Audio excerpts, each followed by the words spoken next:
Welcome to Seniority Authority. I'm your host, Kathleen Toomey, and I track down experts to answer your questions on aging. Let's get smarter about growing older. Thanks to our show sponsor, the Riverwoods Group, Northern New England's largest family of nonprofit retirement communities, where active adults find community, purpose, and peace of mind.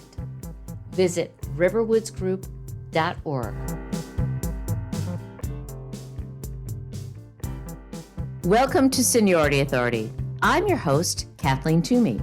What is there to look forward to in your 80s? Well, how about a new boyfriend, publishing a book, being written up in the New York Times, and breaking stereotypes? My next guest has done all of that. Dr. Katharine Esty holds a PhD in social psychology and is the author of several books. Her latest book, Eightysomethings, A Practical Guide to Letting Go, Aging Well, and Finding Unexpected Happiness, provides a guide to others in their 80s. Dr. Esty interviewed more than 120 people over 80 from across the U.S. to write this new book. She published it at age 85. Today, at age 87, she continues her private practice and was recently in the New York Times in the opinion section. Mother of 4 sons, she is a true change agent who is focused on fostering a new understanding of how to live fully in our 80s and beyond. Welcome to Seniority Authority, Dr. Esty. I am thrilled to have you on the program today. Well, I'm thrilled to be here,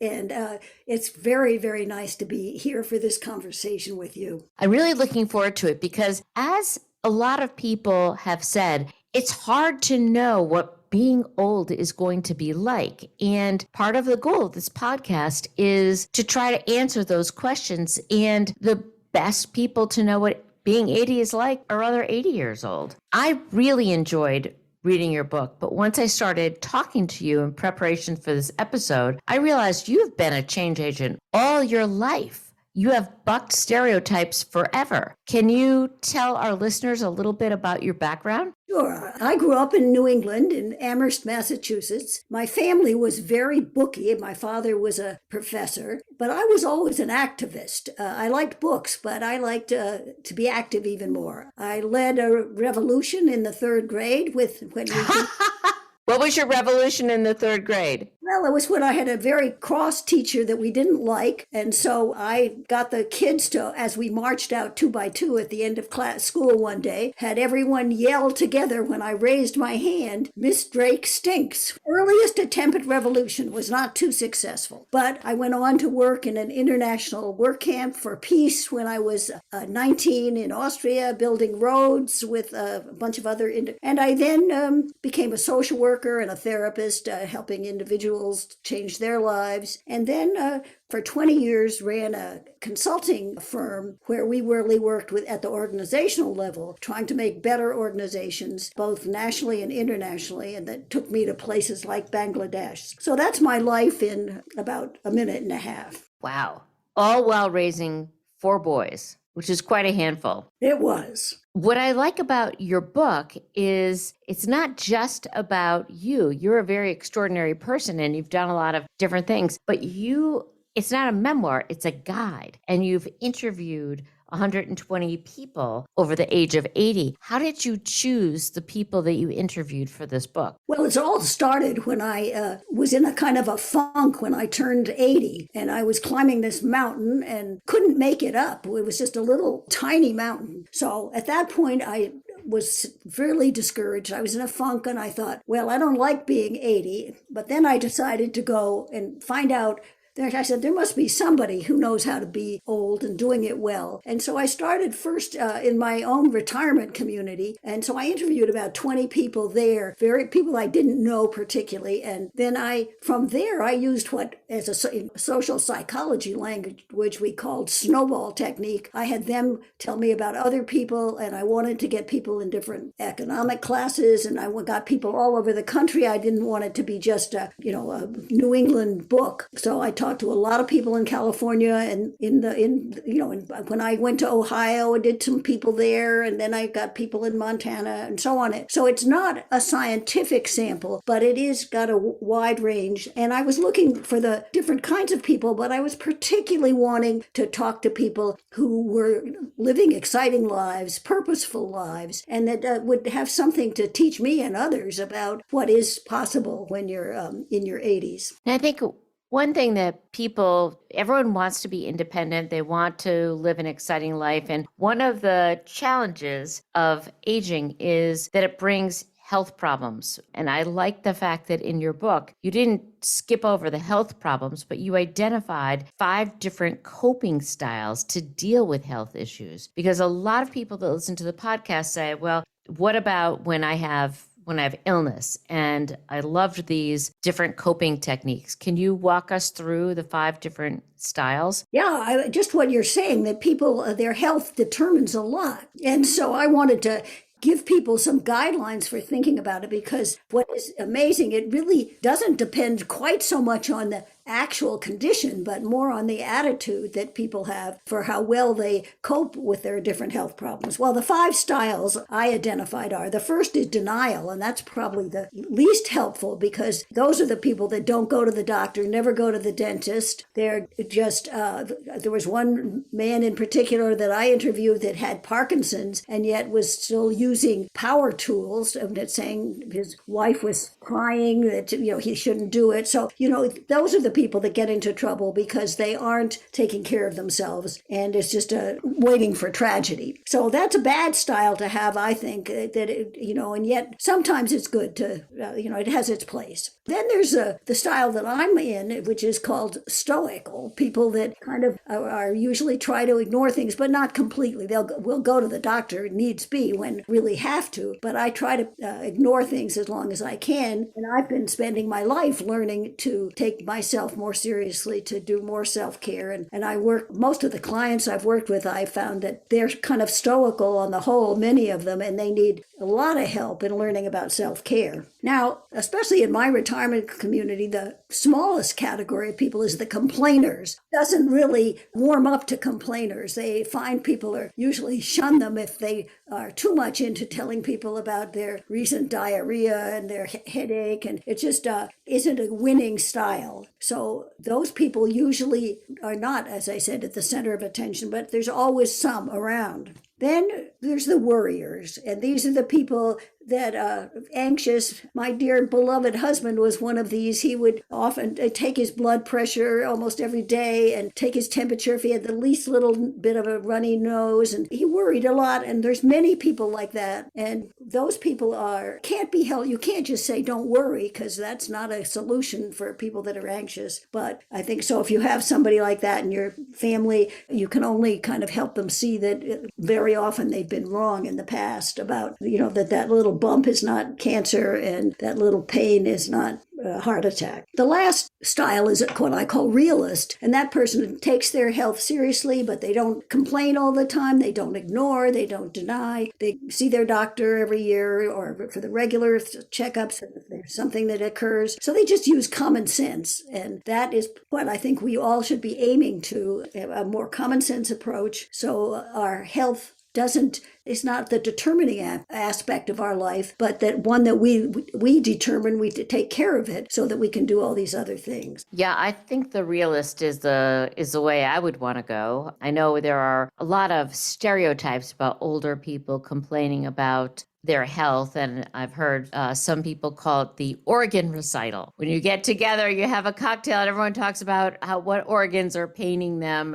And it does get wearisome, I think. You don't want to always talk about your grandchildren and your health. You want to talk about other things. You recognize that independence is critically important for 80-somethings in every area of their lives. Speaking of health, how would you recommend that adult children approach topics of healthcare and providing support? How do we as adult children help support our parents without smothering them? Well, I think we've had a lot of chance to work that out during the pandemic, where sometimes the relationships between the people in their 70s and 80s and their children has been fraught with conflict because people were all anxious about COVID and the pandemic. But what I think is that the talking is good, and it's very hard for adult children to know how to bring up an issue if they're, for instance, worried that their parents should no longer drive, or they think that the setting that they're living in is not really appropriate any longer, and they don't know how to deal with it. So my suggestion is that really they have a meeting, that they say, Mom,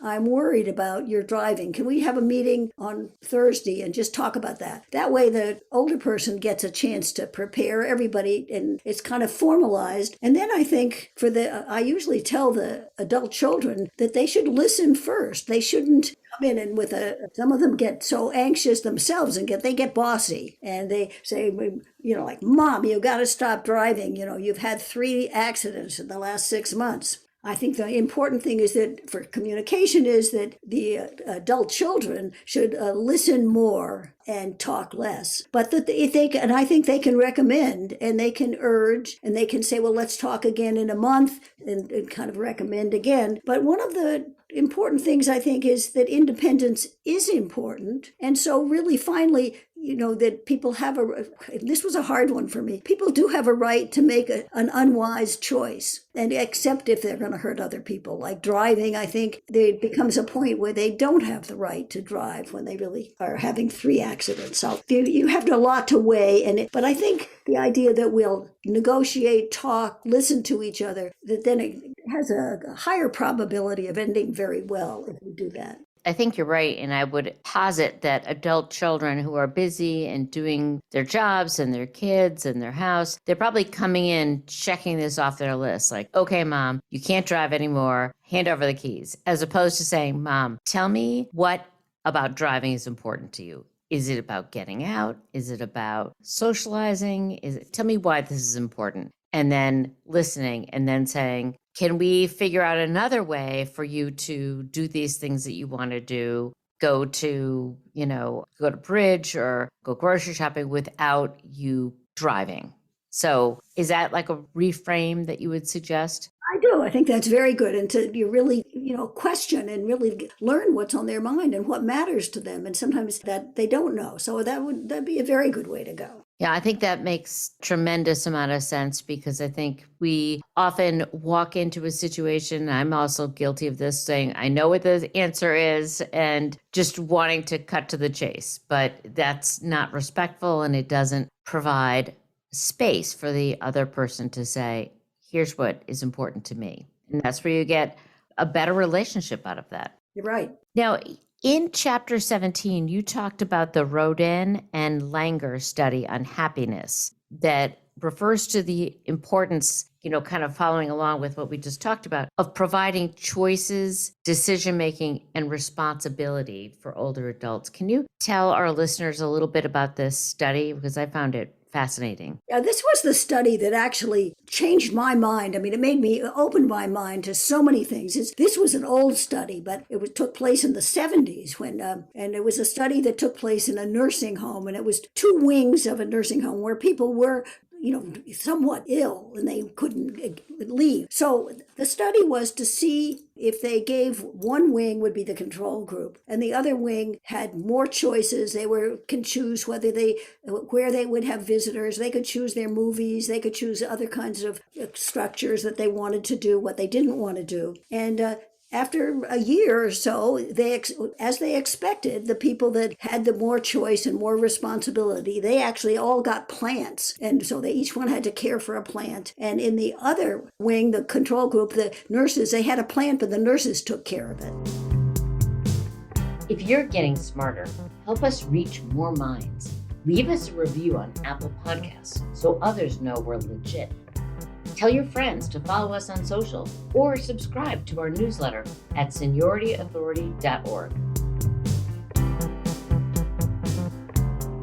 At the end of a year or so, that turned out that yes, the people in the control group were more satisfied with their life. They were more contented. They were happier. And that was sort of what was expected. What wasn't expected, and was just a stunning finding, was that people in the control group died at a much higher rate, at a significantly different rate than the people in that other wing. Wow. So it just was showing that this is not only nice to have, but it was really life-changing and prolonged their lives. And that study has been repeated over and over, and it comes out over and over. It's been upheld. And there have been studies now where they give people birds and give them kittens and all these other things. And it does work when you have responsibility and choice and decision-making power. So that, I think, is a good guidance for thinking about aging, that there's this concept called learned helplessness, that people are probably able to do more than we think they are, even people that are in a nursing home or a skilled nursing facility, as we call it now. Wow, that is impactful, because when you think about when you're in skilled nursing or nursing level care, you have the least amount of ability. You need a lot of help with the activities of daily living. So there's not a lot of control and choice compared to your average healthy 80-year-old. So the fact that they were able to create this study and have such astounding results really drives that home, that is independence and choice and responsibility are important. That's wonderful. And it goes back to what you were saying is, people have a right to make a bad decision until it starts affecting other people. But giving them the chance to make that decision can dramatically affect their quality of life. Absolutely. That's really important. Are there areas that you would recommend people keep watch over that? Other things that perhaps people are assuming for their 80-year-old parents or loved ones that maybe you should give them more choice on even very simple things? Well, I think more choice and more conversation. Well, often, I think the adult children don't understand what's going on, and they may not realize that older folk, especially the ones that have some beginning dementia, want to hide it from their kids, and they be falling, and they don't tell their parents. So what I recommend is that, if you spend some time with your adult parent, your 80-year-old parent, 70-year-old parent, and really spend time to observe what they're doing, because some of the people are not going to, they're in denial. They're not going to tell you. So I do think just plain observation of how they're coping, sometimes they can't do their finances, or some people I've seen even here where they look like they're functioning very well, don't know how to turn their TV on to get a program. And so they miss out on so much and it just seems too bad that they, have lost it, and they do need some special help. So I do think that people need to be in the right setting, so that and the adult children can help when they see that their parents can't do the maintenance. You especially don't want older people living, in the country, miles down a road, all alone. People can be very stubborn, as we all know. But I would say that you need to be kind of closely observing, and then just kind of talking and trying to encourage people both to downsize maybe and go to some kind of a condo village, which is a better place for older people than out in the country or all alone by them where there's nobody checking in with them. That's not a good situation for anybody. Yeah, and I think that's a situation that we find ourselves in very often. So that's, obviously the flip side to the older adults' desire for independence, is that sometimes they stay in a home that is unwieldy for them to manage. And even the thought of downsizing is exhausting. And I personally just moved a month or so ago, and it was worse than I ever imagined. And I did downsize, but it is painful. Never mind if you're older and it's more physical work and more emotional work. So, but downsizing to a more manageable space, especially in your 80s, is a smart choice, especially if it's in a community, a CCRC or a condo community where you have more interaction, because the challenge as you get older and stay alone in your home is that you are more isolated and you have a less interaction with people. And as we all know, that has a dramatic impact on your health as well. So what would your recommendations be for that stubborn parent that doesn't want to move or downsize? Well, I think you just have to be kind of determined and hang in there and kind of bring the subject up and say, let's talk about it again in a couple of weeks. I think you obviously can't use anything but persuasion, and you have to influence somebody. So you can take them to visit people, and I think visiting different kinds of setups or showing them things.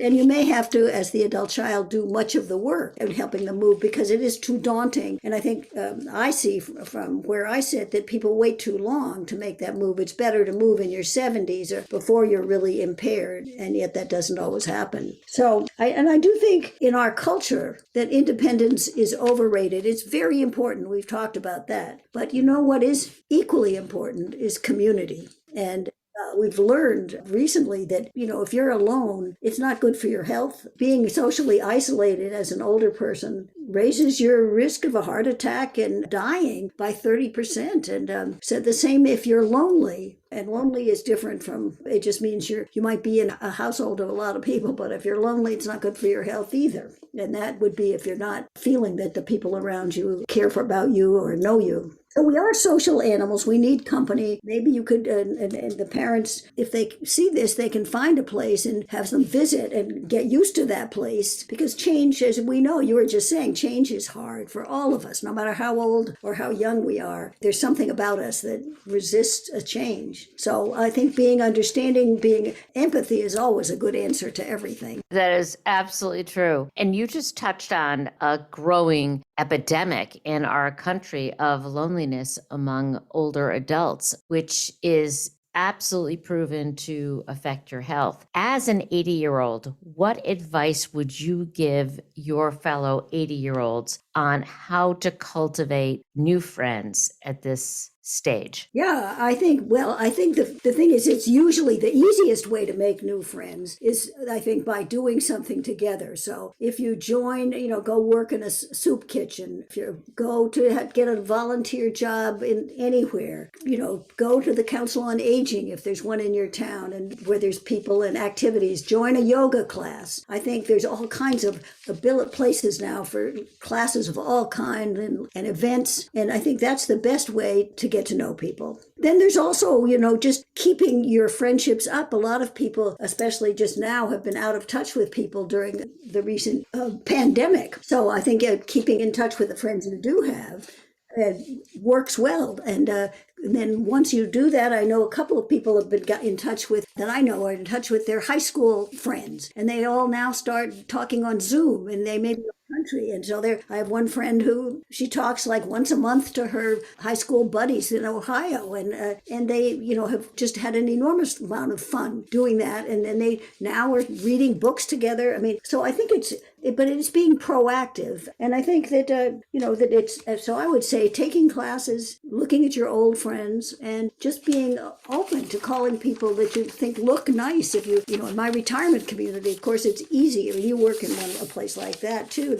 That's easier than people that live alone. But I think for anyone, there's things in their community that make it are the source of friendships, I think. I like your recommendations on how to get more involved and engaged in life. And that is talking about how to be present at any age. And certainly giving back is a way to increase your happiness and involvement. And for those of you who I highly recommend buying this book, there is a list of exciting things for 80-year-olds to do in the book. So if you feel like you have no options left to you, I would say buy Katharine's book, because she has a glossary of things that you can do, which I really hope that more people follow. I loved your article, a chapter on Becca Levy of Yale University and her research on attitudes towards aging and how viewing aging as positive versus negative can actually lead to a healthier, longer life. Can you tell us a little bit about this research that you referenced? Right.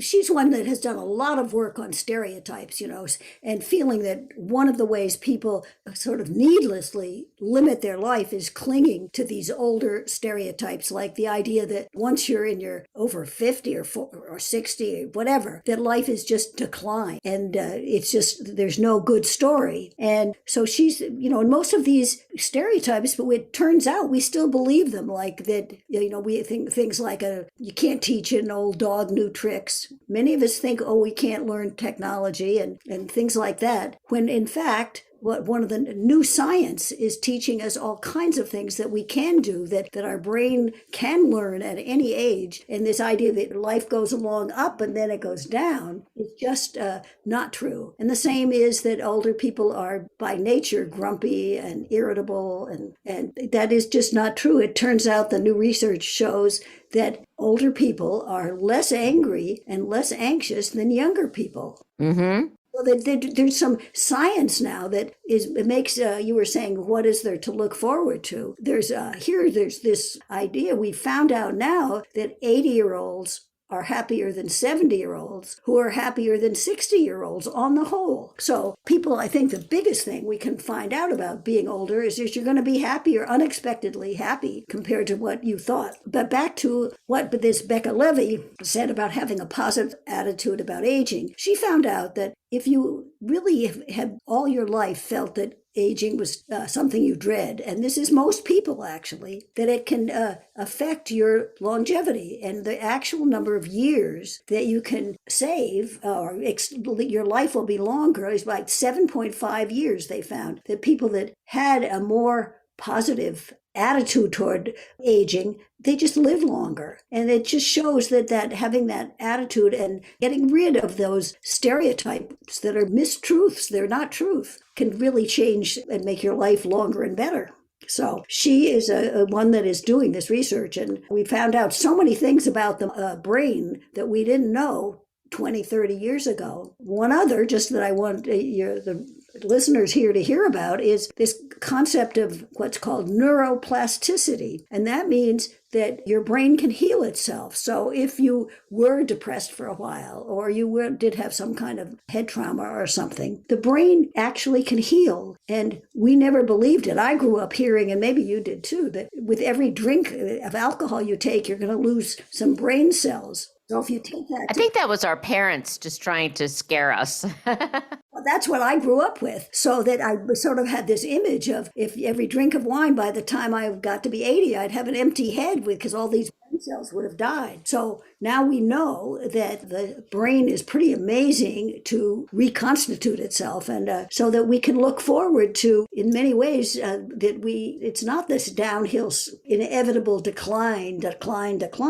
We can go along much more like on a plateau, and then hopefully, at the very end, obviously we might go down, but hopefully have a long period. Most people in their 80s, I found, can lead active lives. They can be pain-free. I mean, the most amazing thing that has changed old age from when our parents and grandparents were old is modern medicine. I mean, when you think about it, we have the hips and the knees and the cataracts, get rid of the cataracts, and we have all this. We have just amazing drugs that can get us through, and the heart attacks and even cancer is yielding wonderful, many, many more people are surviving cancer. So it means that almost everybody can look forward to certainly getting through their 70s. The average age now is 79.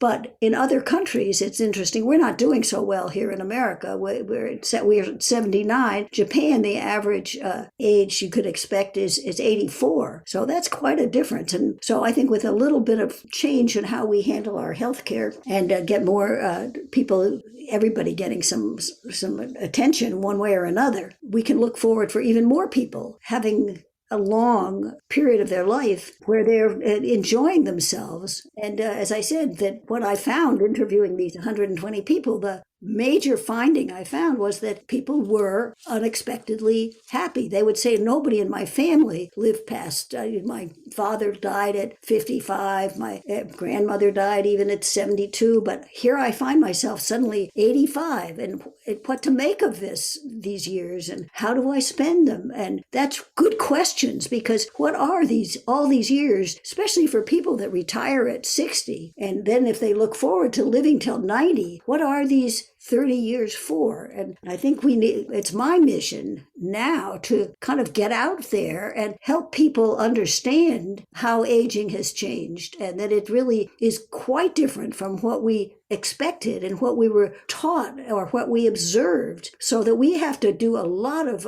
revisiting and thinking about it. And I think our society needs to change too, to adapt to this idea that there's going to be many people living these long lives. Well, I think this is a revolution that you're going to succeed in versus your third grade revolution. You are exactly right. People did not expect to live this long, don't expect to live this long. And what I love about this is that it is research that if you have a positive attitude towards getting older and look forward to it as an opportunity as opposed to a burden, you'll live 7.5 years longer. So why wouldn't you rather be here than not be here? And I just applaud you for everything that you said. It's exactly what I believe. It's part of why we created the podcast, because we want to change people's attitudes towards aging and have people realize that this is a gift that not everyone receives. And so you should enjoy these 20, 30 years post-retirement, because it's a long time and you can do a lot with it if you choose to. I think one of the issues for people is that they don't know what their purpose is. So I think one of the ways we can help people is help them find a purpose for these years, these life. And the purpose, and I've been thinking about this a lot and writing about it. I was lucky to, when I was in the funk about being 80, to get the purpose of writing the book about and doing these interviews, and that my writing has become, but outside of my family and so on, and has become my purpose. But I see here the people that I interviewed, the ones that were really thriving and flourishing, they too had found a purpose. And that for some people it was something creative, like painting or music, singing. There's a lot of choral groups, and for some people that's. For other people, it's these working, some of them having small jobs. For some people, it is their grandchildren. I know one woman I think of who talked to me, and was one I interviewed, and she said, I know my grandchildren would never get together if I didn't arrange it, because they live in different places. So I want to bring them together and have them know each other, and I want to know them each individually. And this is really what my purpose in this stage is, to foster the family. And that's a good one too. And I've been struck that, I don't know if you've been seeing in the paper, that there was a big story about someone who started writing songs and they were 90 and never written a song, and they got an album or a best, whatever it is, or not a bestseller, but a top hit. And so, and then there's this story recently I read, I think just this week, about a 90-year-old on his birthday jumping. He was a skydiver all along, so it wasn't something new, but he was jumping out. I thought, well, how foolish can you be? But anyway, he was jumping out the airplanes he's going to do it on his birthday. So, and the Japanese have a term for that called ikigai, which is loosely translated as the reason to get up in the morning. And I completely agree that, when we are at this next point where you're facing retirement, your kids have grown, you've kind of done what you felt you were here to do, for a certain stage of your life, you have 20, 30 more years. So you really have to define your purpose and find your new meaning, which is going to bring you joy. So I think that you're right in that a lot of people that have that and can find that, it's easier to be happier. And there's also another piece of research called the U curve of happiness, which is fairly it's been published and talked about, where you actually get happier as you get older. And that what people think is of their happiest point when they're married and raising a family is actually when they're having the least amount of happiness, because they're struggling in the midst of building their career and raising their family. So there's good news ahead for folks. Right. And I think that's what I'm feeling, that almost all of us grew up not looking forward, or many of us. So there really is nothing to dread.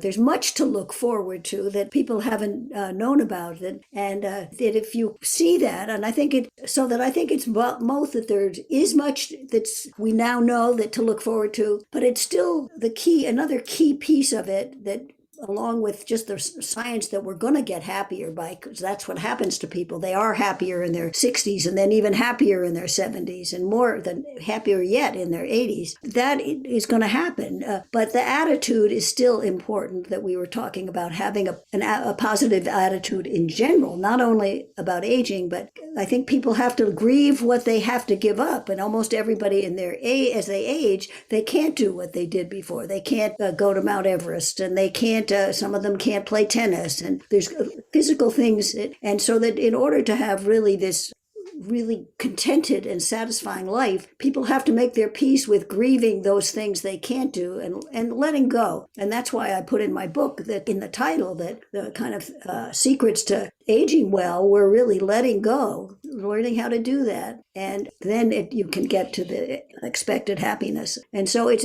always going to depend on this attitude of being able to let go of some things. But then the question, once you let go, then the question is always, well, what is possible for me? And to not focus on what you can't do, but to say, what can I do? And so much more is possible than people ever thought. And that's where my list of all of these 50 exciting things, and there are another 250 I could have put in there, but these were just ones in the people I was met that had done some of these things. Like, who would think that someone that was mid 80s would go bird walking in Colombia, South America, in the mountains. And that's one of the people I talked to had done that. That's fantastic. And your purpose is writing. So what was your article in the New York Times yesterday? What was that about? That was about the pandemic, and I was about how I'm ready to start living again. And, we've all been doing less, and I'm ready to, this week, and I'm going out of state to one of my sons and going to be